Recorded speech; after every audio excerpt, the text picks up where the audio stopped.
Hi, Congresswoman. Larry Gross, Coalition for Economic Survival. Have a question. There's many existing housing programs that are currently at risk as we sit here today due to sequestration. We have the head of the both the LA and City and County Housing Authority in the room, who may be soon forced to raise the rents on Section 8 tenants due to sequestration, throwing thousands of tenants on the street. Maybe you could talk to us a little bit about why we need to end sequestration and what the impact is. Absolutely. As you know, right now we're involved in trying to put together a budget. We had the fight over the continuing resolution because we didn't have a budget and we had to keep the government going, and that's when it was hijacked and attacked about so-called Obamacare. And now that we have reached some kind of a tentative agreement to keep the House, to keep the Congress open, but that's only until I think January 15th.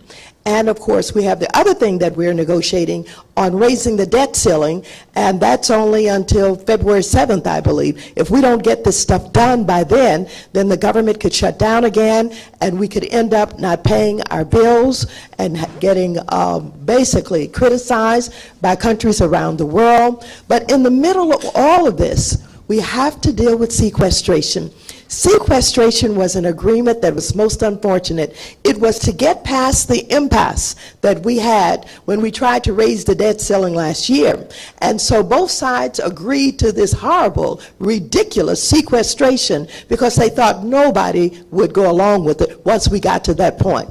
And now we have some very conservative members who have come into Congress who believes in sequestration and cutting government in ways that you just would not believe. When you talk about housing, first of all, on Section 8, it is absolutely shameful. The backlog of now, it may be millions in this country, is such that we should not be talking about reducing the opportunities for Section 8. We should be talking about the Housing Trust Fund so that we could create more rental housing. We should be talking about expanding opportunities. I want to tell you, downtown Los Angeles is so shameful in terms of the homelessness that none of us should be able to sleep very well at night.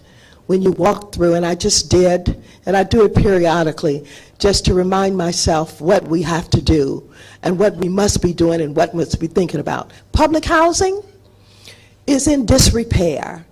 We don't have the operations money to keep public housing going, and I want to tell you, public housing is the only place that many of the inhabitants would ever have a chance to have a decent place to live, and we're not taking care of that.